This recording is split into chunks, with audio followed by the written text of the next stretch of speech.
Hello जी, बहुत बहुत नमस्कार आप सभी लोगों का हमारे और आपके इस YouTube चैनल पर।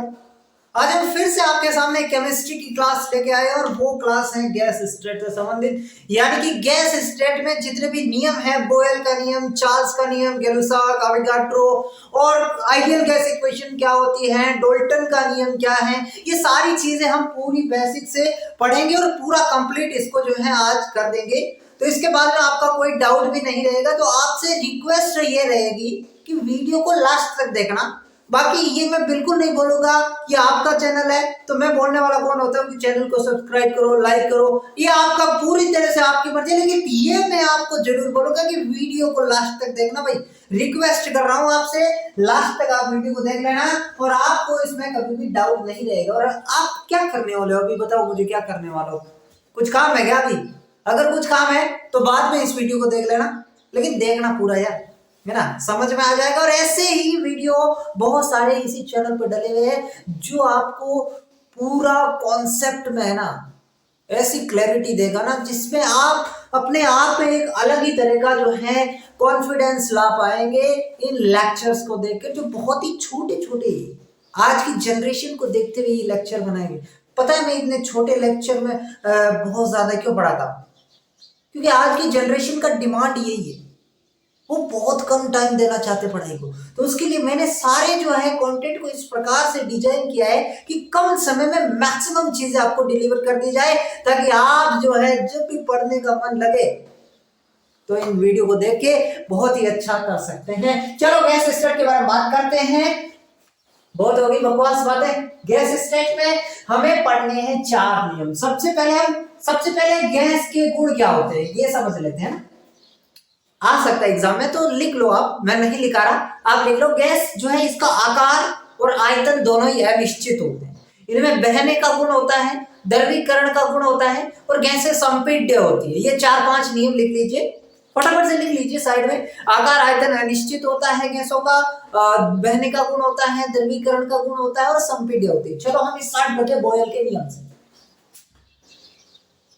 बोयल का नियम,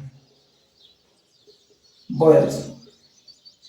अब बहुत सारे बच्चे क्या करते हैं, मैं एकदम हकीकत बात बता रहा हूं, वो रटते हैं। कैसे रटते हैं कि किसी निश्चित गैस की मात्रा के लिए समान ताप पर या स्थिर ताप पर दाब जो है वो आयतन के व्युत्क्रमानुपाती होता है। ऐसे इसको रटते हैं। अब ये रट सकते हो क्या तुम? अगर रट सकते हो तो भाई मैं तो नहीं रट पा रहा। तो जो नहीं रट पा रहे उनके लिए ये है कि उनको सिर्फ इतना सा याद रखना है कि बोयल का नियम मतलब P समानुपाती 1/V। बस बोयल का नियम, ये नाम सुनते ही आपके दिमाग में आना चाहिए। P जो है वो P समानुपाती 1/V, या P जो है V के इनवर्सली प्रोपोर्शनल व्युत्क्रमानुपाती होता है। तो P जो है वो V के व्युत्क्रमानुपाती, ये याद आना चाहिए। अब इससे जो है आप अपने आप इसका, अगर स्टेटमेंट बेस्ड क्वेश्चन आता है जो मैंने अभी पहले बोला वो स्टेटमेंट आ जाए तो इससे बना सकते हैं ना यार। क्या कैसे बनाना, देखिए 3 चीजें होती है, सबको पता होता है। एक होता है प्रेशर, एक होता है वॉल्यूम, एक होता है टेम्परेचर। अब 2 चीजें आपस में या समानुपाती होगी या व्युत्क्रमानुपाती होगी, तीसरी चीज हमेशा कांस्टेंट रहेगी। किसकी बात कर रहा हूं? जितने भी हम नियम पढ़ेंगे, बोल, चार्ल्स, गै-लुसाक, जितने भी नियम पढ़ेंगे उनमें 2 चीजें आपस में क्या होगी, या तो समानुपाती या व्युत्क्रमानुपाती, कुछ भी हो सकता है, और एक कांस्टेंट रहेगी, है ना। और ये जितने भी नियम पढ़ रहे हैं वो पढ़ रहे हैं हम एक गैस की निश्चित मात्रा के लिए। ऐसा नहीं है गैस कितनी भी हो सकती, नहीं, एक निश्चित मात्रा के लिए पूरी बात कर रहे हैं, है ना। एक फिक्स अमाउंट की बात कर रहे हैं। तो ये नियम आप आसानी से बना सकते हैं। देखिए कैसे, देखिए गैस की, मैं लिख देता हूं, गैस की, सारे नहीं लिख लूंगा, इसको लिख देता हूं, समझ लेना। गैस की निश्चित मात्रा के लिए, गैस की निश्चित मात्रा के लिए, ये हर नियम में ऐसे ही लिखना है क्योंकि सब में गैस की मात्रा स्थिर रखनी। अब उसमें देख रहा है कि कांस्टेंट क्या है, तो इसमें ये दोनों तो वेरिएबल है, यानी कि टेम्परेचर कांस्टेंट है। तो गैस की निश्चित मात्रा के लिए स्थिर ताप पर दाब जो है वो आयतन के व्युत्क्रमानुपाती होता है।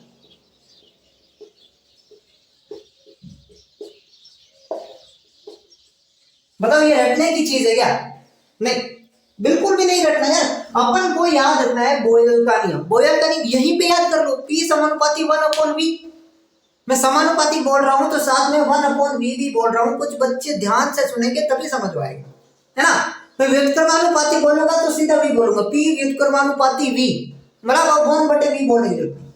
तो ऐसे आप जैसे भी याद रखना चाहिए, बस इसको याद कर लीजिए, इसके आधार पर ये रूल बताना है और इसी के आधार पर सब कुछ करना है।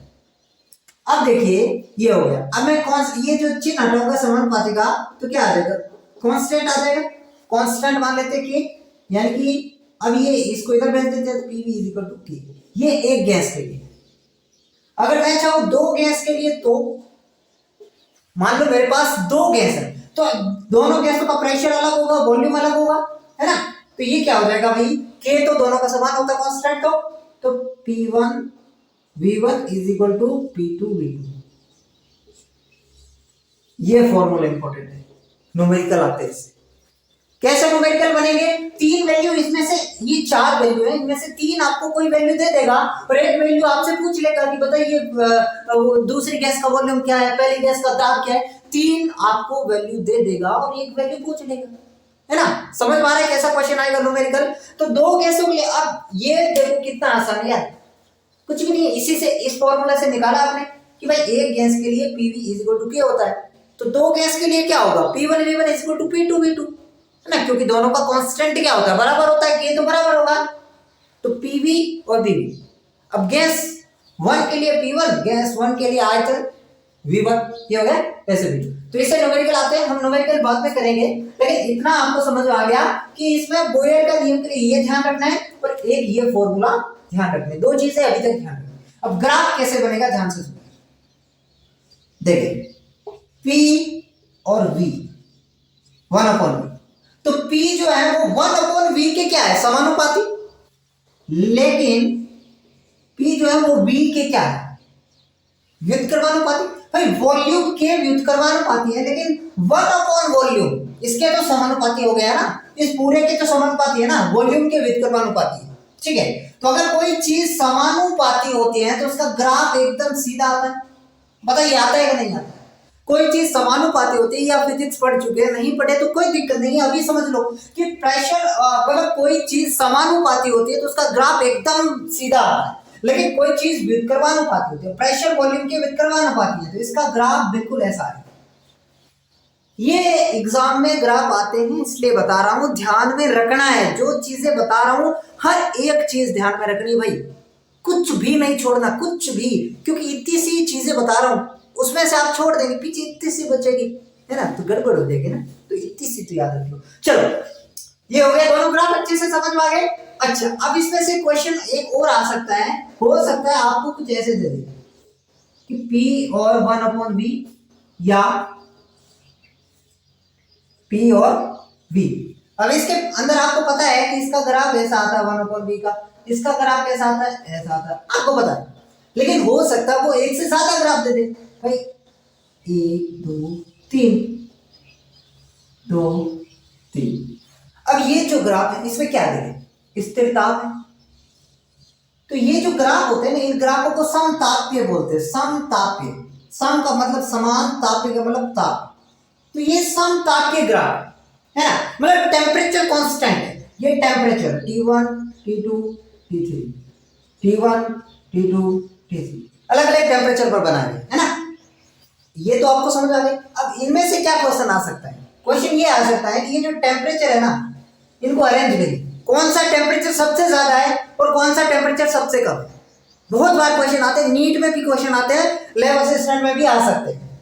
तो इनको जमाने का एक ही तरीका है कि अगर आप बोयल का नियम पढ़ रहे हैं या प्रेशर अपॉन वॉल्यूम वाला ग्राफ पढ़ रहे हैं, तो इसके अंदर जो सबसे ज्यादा ऊपर है, सबसे मतलब ज्यादा क्या, जो सबसे ऊपर है उसका टेम्परेचर सबसे ज्यादा, उसके नीचे वाला उससे कम, और सबसे नीचे जो है उसका टेम्परेचर सबसे कम। इसी प्रकार इसका हो जाएगा, सबसे ऊपर क्या है T1, सबसे उसके बाद T2 और उसके बाद T3। समझ में आया, सबसे ऊपर क्या है, जो सबसे ऊपर वाला टेम्परेचर का ग्राफ है उसका टेम्परेचर सबसे ज्यादा होगा। तो दोनों में आपने देख लिया, तो ये क्वेश्चन आता है। अब कुछ बच्चे क्या करते हैं, गलती करते हैं, मैंने ऐसे पढ़ा दिया कि सबसे ऊपर T1 था तो T1 का सबसे ज्यादा। अब कुछ बच्चे ऐसे रट लेंगे T1 सबसे ज्यादा, फिर T2 T3 ये रट लेंगे ना, ये रट लेंगे। अब होगा क्या, वो चेंज कर देगा, ये T1 नीचे दे देगा, T3 ऊपर दे देगा, तो भाई साहब T3 ज्यादा हो जाएगा। आपको तो ये समझना है कि जो ऊपर होगा लाइन वही उसका टेम्परेचर सबसे ज्यादा होगा। तो इन चीजों को, छोटी छोटी चीजों को ध्यान रखेंगे, क्योंकि जब आप चीजें आपको आती है यार, आप स्लिप मिस्टेक करके उस क्वेश्चन को गलत करते हैं ना, उस समय जितना दुख होता है ना, मैं समझ सकता हूँ, है ना। मैं आपकी बातें बिल्कुल भली भांति समझ सकता हूँ। बोयर का नियम आई होप आपको क्लियर हो गया होगा। अभी हम चार्ल्स के नियम पर पढ़ते हैं। बढ़ने से पहले इसको आप नोट कर लीजिए फटाफट से पोज करके या स्क्रीनशॉट ले लीजिए। चार्ल्स का नियम, चीजें बहुत आसान है, लेकिन आपको थोड़ा सा धैर्य बना के रखना है, उसी से चीजें कंप्लीट होती हैं। हम चार्ल्स के नियम पे आते हैं। चार्ल्स रूल, चार्ल्स का नियम, चार्ल्स का नियम मैंने कहा ना, एक चीज आपको ध्यान रखनी है, सिंपल से। बोयर के नियम के लिए आपने याद रखा P समानुपाती 1/V। चार्ल्स के लिए ध्यान रखना है V समानुपाती T। बस अपना काम हो गया भाई, बस। अब नियम अगर बनाना है, इसकी थ्योरी अगर लिखनी है, किसी को अच्छे नोट्स बनाने हैं, कुछ अच्छे जैसे जुमा जुमा की बनाते हैं, तो उनके लिए बता दूं, पहले जैसे लिखा था किसी निश्चित गैस की मात्रा के लिए। अब इसमें कांस्टेंट क्या हुआ भाई, प्रेशर नहीं दिख रहा, मतलब प्रेशर क्या हुआ, कांस्टेंट हो गया। तो किसी निश्चित गैस की मात्रा के लिए स्थिर दाब पर आयतन जो है वो ताप के समानुपाती होता है। ये हो गया चार्ल्स का नियम, समझ आ गया। लेकिन ध्यान में क्या रखना है, V समानुपाती T। आपके दिमाग में कहीं ना कहीं चार्ल्स का नियम समझ आए तो दिमाग में सब फटाक से क्लिक करना चाहिए, V समानुपाती T। ओके, अब V समानुपाती T, अब जब समानुपाती हटाएंगे तो V is equal to KT हो जाएगा, है ना। V is equal to KT हो जाएगा। अब दो गैसों के लिए, अब देखिए V is equal to KT तो V अपॉन T ऐसे लिख सकते हैं ये कि। अब दो गैसों के लिए अगर बात करोगे दोस्तों कैसे देते हैं, V1 upon T1 is equal to V2 upon T2। भाई ऐसा का ऐसा दूसरी गैस का हो जाएगा, है ना। K तो दोनों का बराबर है, ऐसे सोचिए, ये V अपॉन T और ये दूसरी गैस का V अपॉन, अब दोनों का K बराबर है ना। तो मतलब ये इसके बराबर, K के बराबर, ये भी K के बराबर, मतलब ये भी दोनों आपस बराबर। ये तो समझ पा रहे हैं ना। नहीं समझ पा रहे तो मैं जो दो फॉर्मूले बता रहा हूं वो रट लो। पहले में मैंने दो बताए, बोल के नहीं, मैं P समानुपाती 1/V और P1 V1 is equal to P2 V2, वो दो रट लेने। बाकी ये समझने वाली चीजें इसमें कुछ ज्यादा है ही नहीं, मुझे पता है आप समझ पा रहे हैं ना। इसमें ये वाला फॉर्मूला रट लो, V1 बट्टा T1 is equal to V2 बट्टा T2। या किसी को इससे नहीं रट जा रहा है तो ये V1 है, अब V2 को इसके नीचे ले आओ यार, सेम तो बात है, V1 बट्टा V2, T1 बट्टा T2, कुछ इस प्रकार रखते हैं तो इस प्रकार रट लो। दोनों में से जो आसान लग रहा है वो रट लो, एक ये फॉर्मूला रट लो, एक ये फॉर्मूला रट लो। किसी को डिराइव करना आ रहा है तो डिराइव कर लो। मैं तो कह रहा हूँ जैसे भी जैसे तैसे करके अपन को तो एग्जाम तक याद रखना है, बाकी जाओ भाड़ में, है ना। जिसको चार्ल्स नियम समझ आ गया वो कमेंट कर दीजिए फटाफट से। चलो ये हो गए, दोनों बातें याद रखनी है। अब इसमें भी ग्राफ आते हुए, ग्राफ आते हैं तो ग्राफ किसके बीच में बनेगा, V और T के बीच में। अब V और T आपस में समानुपाती है तो आपको पता चल गया, अगर समानुपाती होता है तो ग्राफ क्या बनता है, एक सीधी लाइन बनता है, यानी कि ऐसा बनेगा, ऐसा बनेगा ग्राफ, बिल्कुल ऐसा ही बनेगा। लेकिन थोड़ी सी इसमें गड़बड़ है। क्या गड़बड़ है कि यहाँ पे है 0 डिग्री सेल्सियस, ये टेम्परेचर वाली लाइन है, तो ये जो है ना ये 0 डिग्री सेल्सियस है। यहाँ पे ये जो लाइन पीछे जाएगी ना, ये 0 केल्विन पे जाएगी। ये कहां पे जाएगी, 0 केल्विन पे जाएगी। ये जाती है 0 केल्विन पे, और 0 केल्विन यानी कि -273 डिग्री सेल्सियस टेम्परेचर, है ना। इसको परम शून्य ताप बोलते हैं। ये जो 0 केल्विन वाला ताप है इसको परम शून्य ताप बोलते हैं, जहां पर गैसों के आयतन शून्य होते हैं। तो ये ग्राफ थोड़ा सा आप ध्यान में रखना, क्योंकि ग्राफ आते हैं। तीन चीजें तो ध्यान रखनी है। एक तो नियम क्या है, एक दो गैसों के लिए अगर हम बात करें, दो गैसेस के लिए बात करें तो ये होगा, और इससे इस फॉर्मूले से क्वेश्चन आते हैं, है ना। इस फॉर्मूले से न्यूमेरिकल क्वेश्चन आते हैं। या फिर तीसरा क्वेश्चन आ सकता है आपका ग्राफ का, ऐसा ग्राफ बनता है। या चौथा क्वेश्चन आ सकता है वही अरेंजमेंट वाला। अभी इसमें क्या है, प्रेशर कांस्टेंट है ना, तो ये समदाब्य वक्र हो जाएगा, समदाब्य वक्र हो जाएगा भाई, है ना। अब देखिए ये सेम है, इसमें ये देखिए, ये V और T के लिए, ये प्रेशर P1, P2, P3। अब इसको अरेंज करिए भाई, जिसमें उस प्रकार टेम्परेचर को अरेंज किया ना जिस प्रकार, उसी प्रकार इसको अरेंज करेंगे। तो उसमें क्या किया आपने कि जो सबसे ऊपर था उसका टेम्परेचर सबसे ज्यादा किया, ऐसे किया ना, जो सबसे ऊपर था उसका टेम्परेचर सबसे ज्यादा, लेकिन इसमें उल्टा है, जो सबसे नीचे है उसका प्रेशर सबसे ज्यादा, जो सबसे नीचे है उसका प्रेशर सबसे ज्यादा। हर एक नियम में चार चीजें ध्यान रखनी है। एक, उस नियम क्या है, V समानुपाती T, उसका दो गैसों के लिए फॉर्मूला क्या है, जिससे न्यूमेरिकल क्वेश्चन आते हैं। मैं ये नहीं बता रहा क्वेश्चन कैसा आएगा, तो इससे न्यूमेरिकल क्वेश्चन आएगा। न्यूमेरिकल क्वेश्चन आप जाके प्रैक्टिस कर लेना, जैसे लेक्चर खत्म हो प्रैक्टिस कर लेना, या फिर सिंपल सा इतना इजी न्यूमेरिकल आएगा ना जिसकी कोई हद नहीं। फिर तीसरा ग्राफ आएगा और चौथा इसको अरेंज करिए, बस चार्ल्स का नियम खत्म होता है। अब हम पढ़ते हैं गैलुसाक के नियम पर। गैलुसाक का नियम बहुत ही आसान, अभी तो आप तैयार हो गए होंगे यार गैलुसाक का नियम के लिए। गैलुसाक रूल क्या कहता है? गैलुसाक रूल सिंपल सी एक चीज ध्यान रखनी है, P समानुपाती T। अब इतना तो याद रखना पड़ेगा कि बोयल का नियम P समानुपाती 1/V होता है, चार्ल्स का नियम V समानुपाती T होता है, और गैलुसाक का नियम P समानुपाती T। अब कुछ बच्चे क्या होते हैं, चार्ल्स बोयल वाला तो याद रख लेते हैं, अवोगाड्रो वाला भी याद रख लेते हैं क्योंकि वो V समानुपाती N होता है, अभी पढ़ेंगे, लेकिन वो इसमें कंफ्यूज हो जाते हैं गैलुसाक और चार्ल्स में, क्योंकि एक में V समानुपाती T है और एक में P समानुपाती T है ना। कंफ्यूज हो रहे हो? कौन कौन कंफ्यूज होता है बताओ, लिख दो फटाफट से, कमेंट में लिख दो।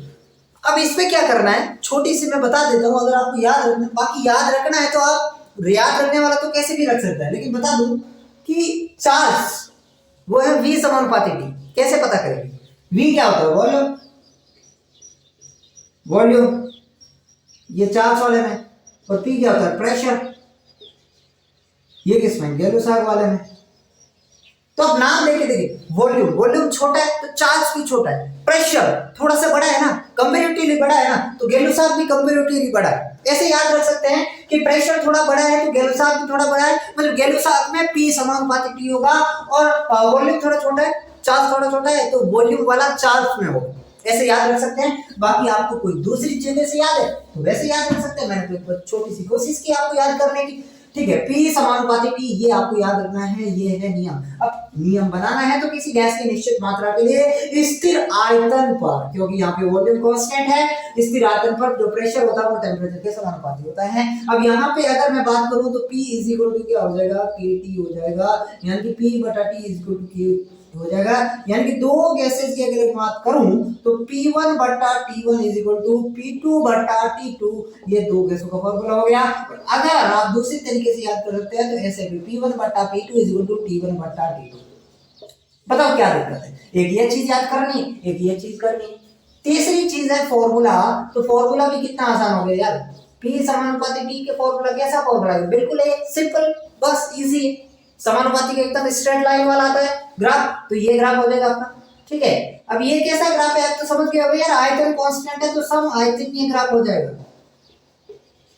इंग्लिश वालों, सम आयतनीय को आइसोपोरिक कहते हैं, सम ताप्य को आइसोथर्मल कहते हैं, और सम दाब्य को आइसोबारिक कहते हैं, तो ये याद रख लेना। अब इसमें भी आ सकता है आपसे कुछ इस तरह का, ये P ये T ये वॉल्यूम देगा, तो ये बिल्कुल सेम है चार्ल्स वाले के। सबसे नीचे जो होगा वो सबसे ज्यादा होगा, है ना। इन दोनों में जो सबसे नीचे होगा वो सबसे ज्यादा होगा, लेकिन बोयल वाले में अपने क्या पढ़ा, जो सबसे ऊपर था ना वो सबसे ज्यादा। तो ये थोड़ी सी चीजें ध्यान में रखनी है, रख लेंगे। मुझे पता है आप बहुत अच्छे बच्चे हो। ये अपना गैलुसाक वाला नियम भी कंप्लीट होता है। अब एक छोटा सा नियम बचता है, एवोगैड्रो का नियम, बहुत ही आसान है यार। एवोगैड्रो का नियम क्या है? एवोगैड्रो नियम हिंदी में अवोगाद्रो कहते हैं। एवोगैड्रो रूल कहता है V समानुपाती है, बस। अब ये नई क्या बना, आप अभी तो बोल रहे थे P V और T 3 होते, ये N क्या है? N है भाई number of mole, number of mole. नाम सुन रखा है कि नहीं सुन रखा? मोलों की संख्या, हिंदी में बोले तो मोलों की संख्या। इसका मतलब यहाँ पे सिर्फ वॉल्यूम आ रहा है, मतलब यहाँ पे प्रेशर और टेम्परेचर दोनों चीजें कांस्टेंट है। जी हाँ, दोनों कांस्टेंट है, अगर दोनों नहीं दिख रहे तो दोनों कांस्टेंट है।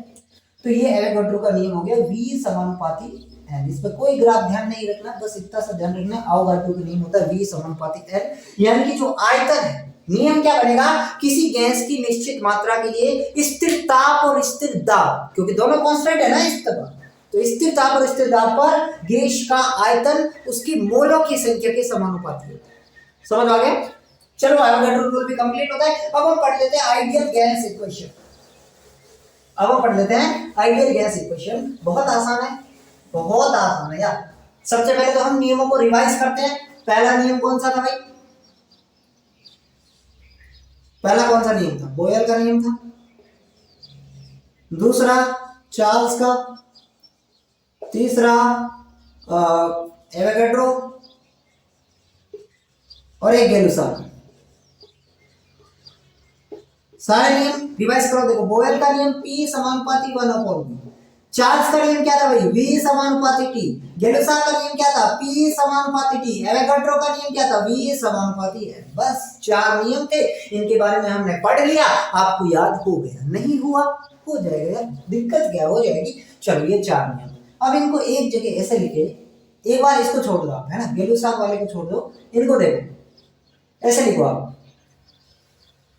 कैसे लिखना? देखिए, P समानुपाती, ये दोनों ऊपर है, यानी कि ये P के N और T समानुपाती और V नीचे, है ना, ऐसे समानुपाती है ये भाई। P के T समानुपाती है, P के V भी समानुपाती है, और V के N समानुपाती हो जाएगा।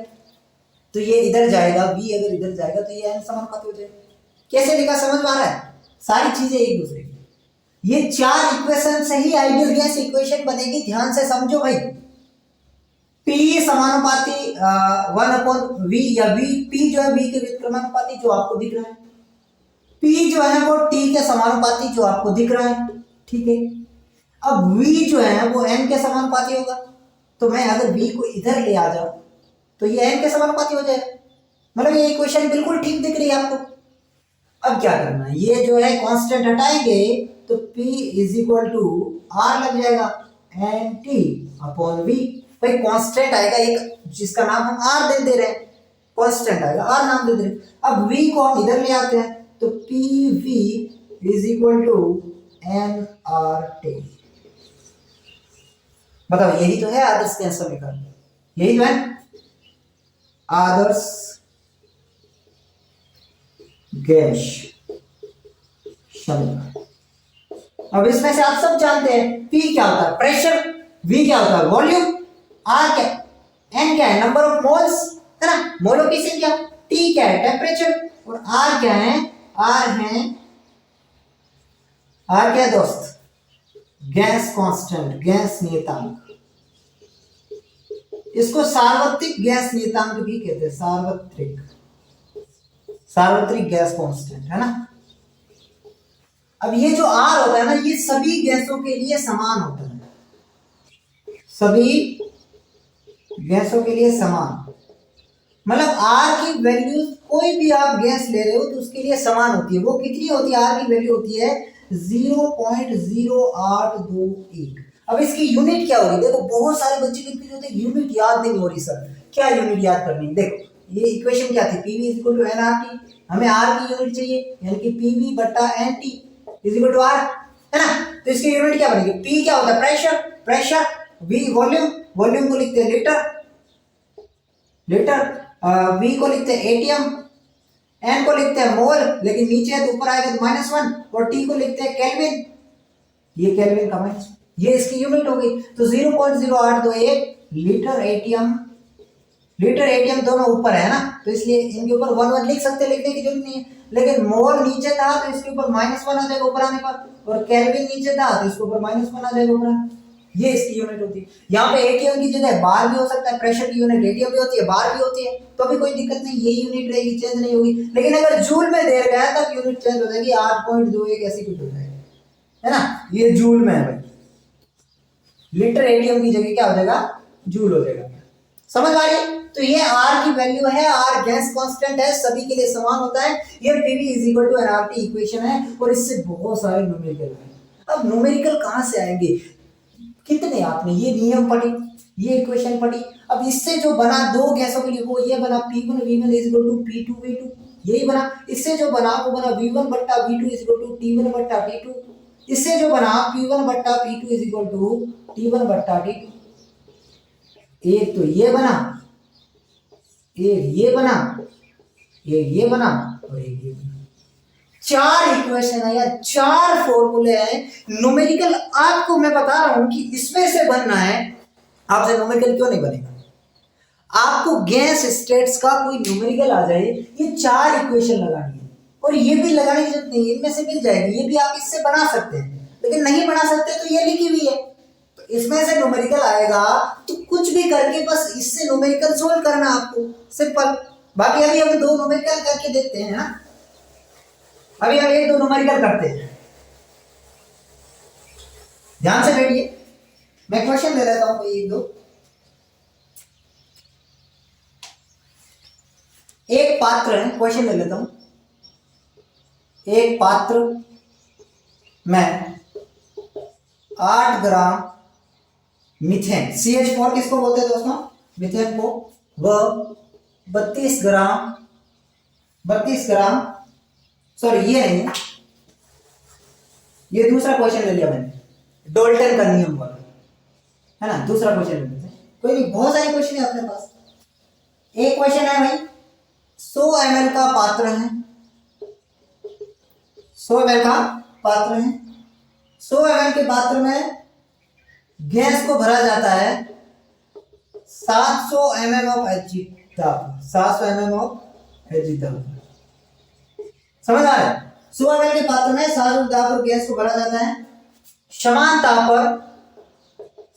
ताप पर गैस को 200 ml के पात्र में स्थानांतरित किया गया तो दाब क्या होगा, दाब बताइए। एक क्वेश्चन ये, एक क्वेश्चन और ले लेते हैं, साथ में सॉल्व कर देंगे। 2 gram oxygen, 2 gram oxygen gas को 200 ml के पात्र में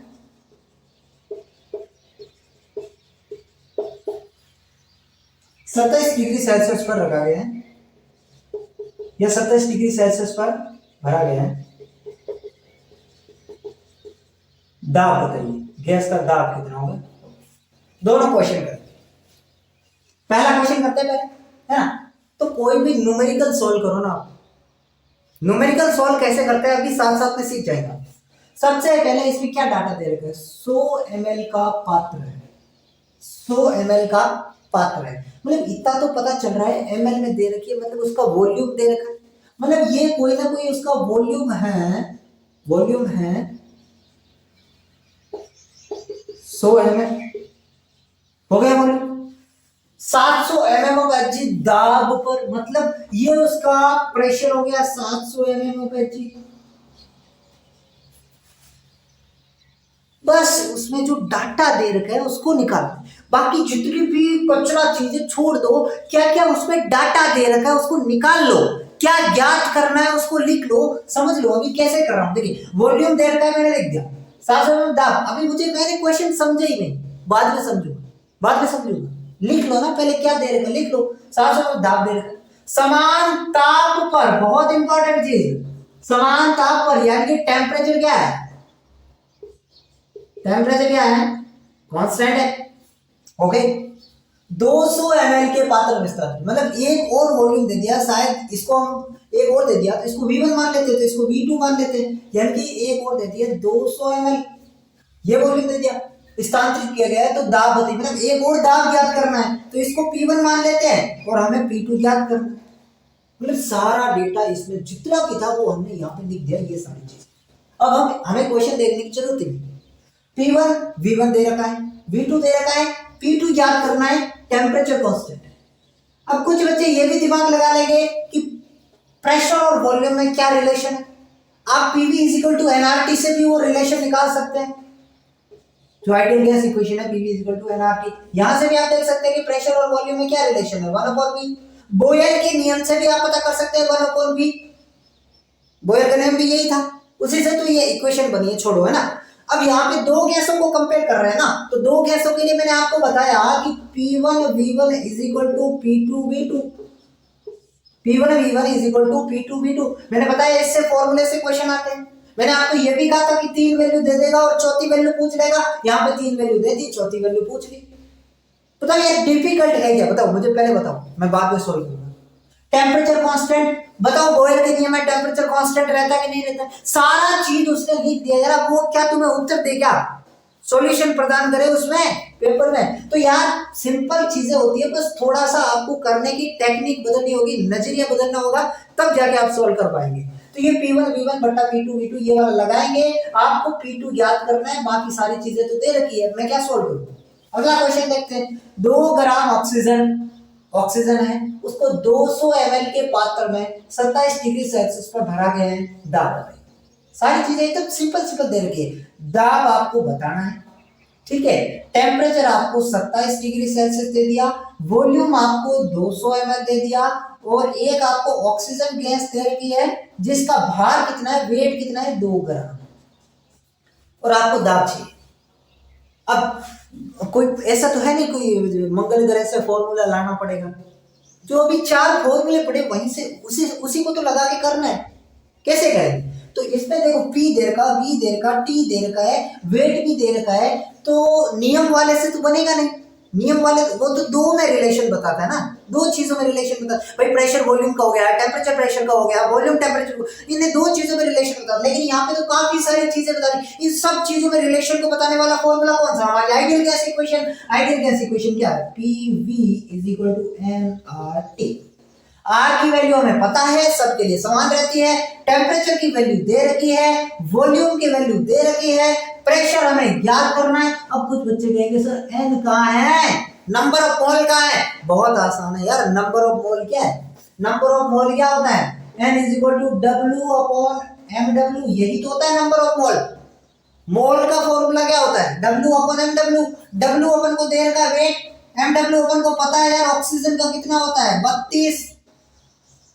भाई एक ऑक्सीजन का 16 हो गया, MW मतलब मॉलिक्यूलर वेट, है ना। केमिस्ट्री के बहुत बेसिक चीजें होती हैं, ये आपको पता होना चाहिए। अब मैं आगे कुछ नहीं कहूंगा, ठीक है। अच्छा, तो 2 ऑक्सीजन हो गया मतलब 32 हो गया, सारी चीजें में। प्रेशर हमें याद करना है, वॉल्यूम हमको कितना दे रखा है, 200 ml दे रखा है, लीटर में कन्वर्ट करने के लिए 1000 ml का भाग दे दीजिए, और n आपको कितना 2 दे रखा है, 32, इसके अंदर मॉलिक्यूलर वेट हो जाएगा, तो n की वैल्यू हो जाएगी, r आपका 0.082 हो जाएगा, और टेम्परेचर आपका 27 डिग्री सेल्सियस दे रखा है, तो इसमें केल्विन में कन्वर्ट करेंगे तो 27 में 273 जोड़ देंगे तो डिग्री सेल्सियस से केल्विन में कन्वर्ट हो जाएगा, है ना। कितना हो जाएगा, 300 हो जाएगा, ये 300 हो जाएगा। अब इसको सॉल्व करो, प्रेशर की वैल्यू आ जाएगी। कितना आसान है बताइए, इसमें डिफिकल्टी क्या है, बस आपकी अप्रोच थोड़ी सी डिफरेंट होनी चाहिए। अब हम पढ़ेंगे डाल्टन का आंशिक दाब का नियम। कुछ भी नहीं है, बहुत ही सिंपल है, जो डर गया ना वो मर गया भाई। डाल्टन का आंशिक दाब का नियम भी बहुत आसान है, बहुत आसान है भाई। मैं थोड़ा सा इंक डाल देता हूँ मेरे मार्कर में, उसके बाद पढ़ना स्टार्ट करते हैं, क्योंकि आधा घंटा हो गया, मार्कर को भाई प्यास लग गई, है ना। तो डाल्टन का आंशिक दाब का नियम भी कुछ भी नहीं है, सिंपल ही है, डरिए मत बस। आप डर जाते हैं ना, फिर मैं भी डर जाता हूँ दोस्त। तो दोस्त यार बीच में हम कुछ बातें कर लेते हैं यार, चैनल को सब्सक्राइब करना दोस्त, शेयर करना है ना दोस्त, क्या दोस्त, चैनल को सब्सक्राइब करना, शेयर करना। क्यों भाई, हम क्यों करें चैनल को सब्सक्राइब, हम शेयर क्यों करें भाई, इसका तो मुझे नहीं पता। आपको कंटेंट कैसा लग रहा है उसके आधार पर ये चीजें होगी, मैं नहीं कह सकता है, मैं नहीं कह सकता सब्सक्राइब करो, शेयर करो, लाइक करो, मैं क्यों कहूँ, मैं क्यों कहूँ, है ना। आपकी मर्जी, आप करो, मैं थोड़ी हूँ। चलो डाल्टन का आंशिक दाब का नियम पढ़ लेते। क्या हुआ, ये तो चलना ही बंद हो गया, एक डाली है तो चलना ही बंद हो गया, चलो चल रहा है।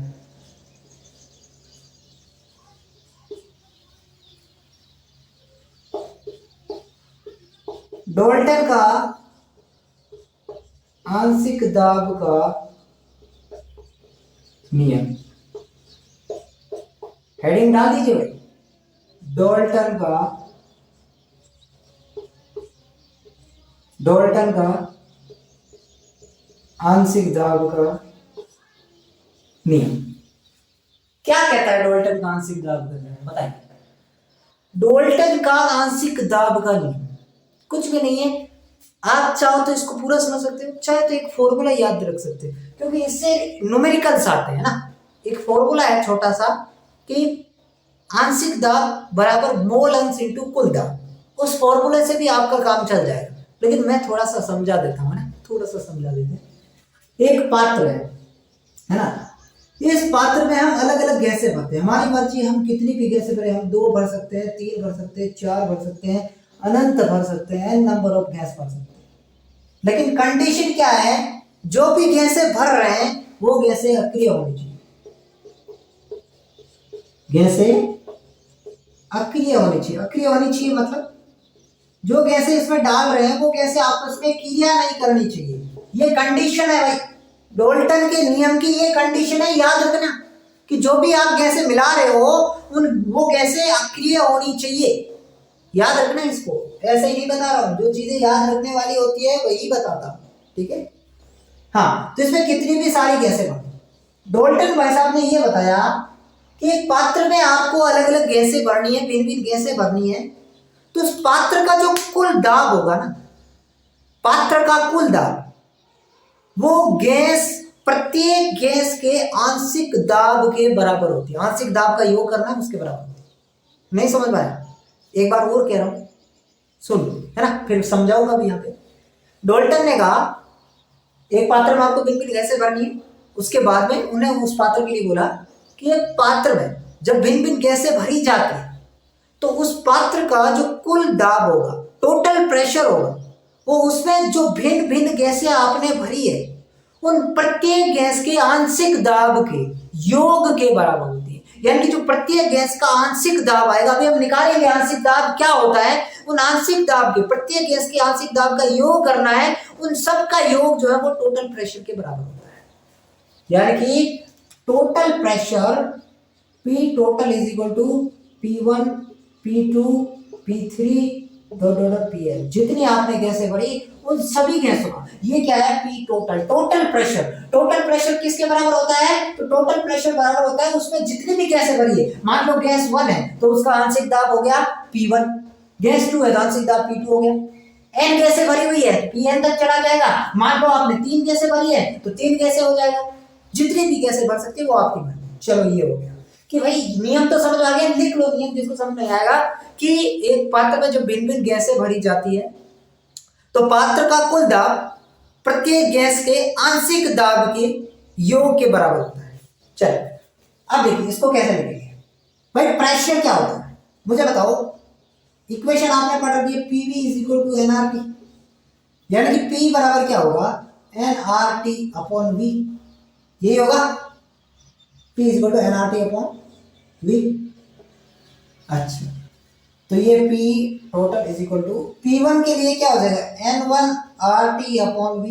ये क्यों हुआ, क्योंकि ये जो काम है वो समान ताप और समान आयतन पर कर रहे हैं, तभी तो सारी गैसों के लिए समान होगा। जैसे कि P2 के लिए क्या हो जाएगा, N2RT अपॉन V, और इसके लिए क्या हो जाएगा, N3RT अपॉन V।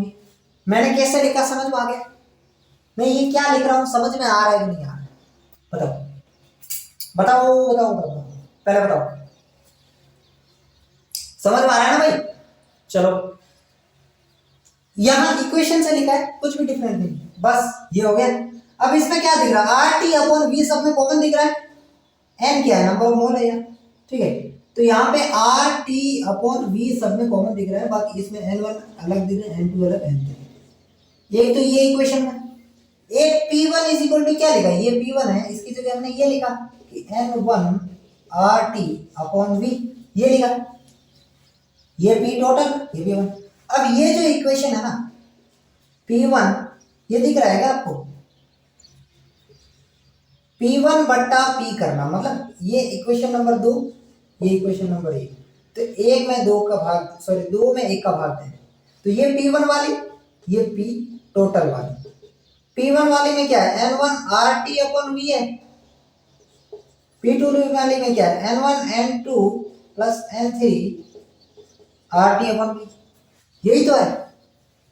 अब इसमें RT अपन V क्या हो जाएगा, कट जाएगा, यानी कि P1 बटा P total N1 upon N1 N2 plus N3, ये हो गया। अब P1 इज इक्वल टू, ये तो है N1 plus N2 plus N3, ठीक है। ये मैं P जो टोटल है, P टोटल है, इसको इधर भेज देता हूँ, यही तो है डाल्टन का सिद्धांत। अब कुछ बच्चों को हो सकता है समझ में नहीं आया, नहीं आया तो एक बार 20 सेकंड 30 सेकंड पीछे करके देखो, आ जाएगा। ये P1 क्या था, आंशिक दाब था। यहाँ पे अपन ने देखा कि सभी गैसों के आंशिक दाब के बराबर होता है, यानी कि P1 जो है गैस एक का आंशिक दाब है, मतलब आंशिक दाब का फॉर्मूला ये होता है। अब ये टोटल प्रेशर है, ये तो आपको समझ आ गया। ये क्या है, ये क्या होता है N1 बटा N1 plus N2 plus N3, ये है मोल अंश। आपने कंसंट्रेशन टर्म्स पढ़ी होगी, मोलरता, मोललता, मोल अंश, ये सारी चीजें नहीं पढ़ी है, वीडियो आएगा, ठीक है, वीडियो आएंगे, सारी चीजें आएगी, बस आप जुड़े रहो, है ना, एक से एक चीजें करेंगे। तो ये होता है मोल अंश। मोल अंश कैसे निकालते पता है ना आपको, मान लो दो गैसें हैं Na और Nb, ये उसके मोल दे रखे हैं, तो अगर ए गैस का मोल अंश निकालना है तो Na ऊपर रहेगा, बाकी दोनों गैसों के मोलों का योग करना है। अगर बी गैस का निकालना है तो Nb बटा Na प्लस Nb करना है। ये मैंने सिंपल से बताया कि मोल अंश कैसे निकाल। तो यहाँ पे 3 गैसें थी और पहली गैस का मोल निकालना है तो N1 ऊपर हो जाएगा, बाकी तीनों का योग करना है, इसे कहते हैं मोल अंश। ये हो गया, यानी कि डाल्टन का या आंशिक दाब को जो जनरल फॉर्मूला है, जिसको ये समझ में नहीं आया कोई दिक्कत नहीं है, मैं जो फॉर्मूला बता रहा हूं उसको याद रखना आप, तो कि आंशिक दाब निकालने के लिए आपको क्या करना है, मोल अंश इंटू पी टोटल प्रेशर, ये फॉर्मूला रट लो बस। आपको जब क्वेश्चन देगा तो कैसा क्वेश्चन देगा वो भी हम बात करेंगे, लेकिन आपसे पूछेगा कि इस गैस का आंशिक दाब निकालिए, तो उस गैस का मोल अंश निकालना है और टोटल प्रेशर दे रखा होगा उससे गुणा करवा देना है। ये फॉर्मूला लिखो पहले तो, फिर हम ये क्वेश्चन अप्लाई करके देखेंगे कि अप्लाई कैसे होता है। लिख लिया, याद कर लो, फटाफट से याद कर लो।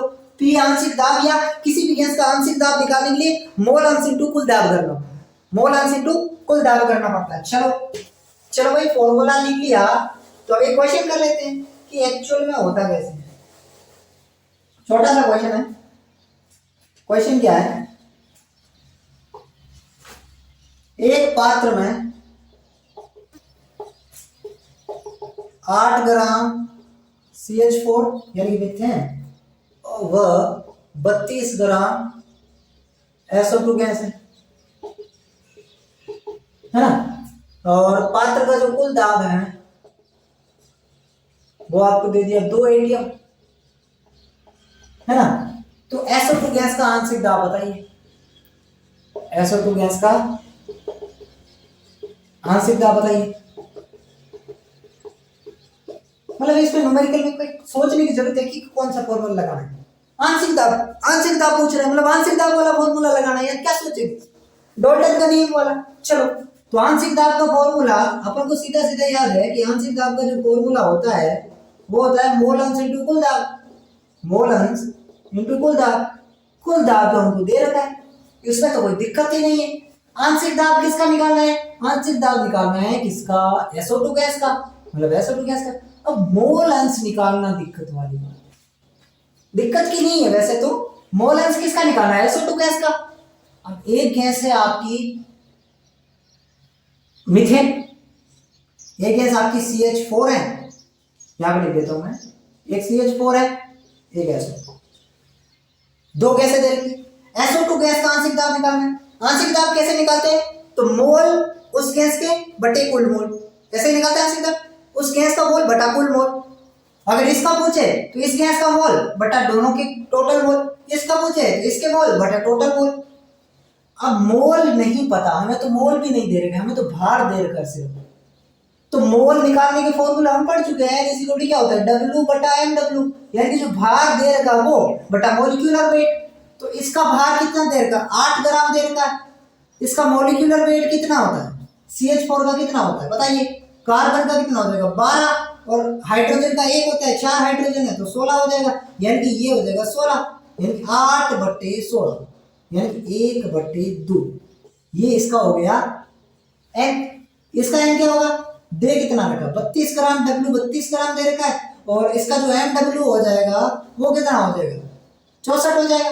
बाकी आपको निकालना आ रहा है, सल्फर के लिए 32, ऑक्सीजन के लिए 16, 2 ऑक्सीजन दे रहे तो 32, टोटल 64 हो गया, यानी कि ये भी 32/64। ये भी कितना आ रहा है? 1/2 आ रहा है। सिंपल सा बात है, अपन को ये पता चल गया, ये पता चल गया। अब ऊपर क्या रहेगा? इसके मोल कितने? अभी इसमें तो खैर बराबर ही है, तो इसमें कोई दिक्कत नहीं होती अगर आप कोई भी रखते, लेकिन जिसका बोल रहा है उसका लिखना है। SO2 है तो SO2 का ऊपर मोल कितना आ जाएगा? 1/2 बटा कुल मोल। मोलंस क्या होता है?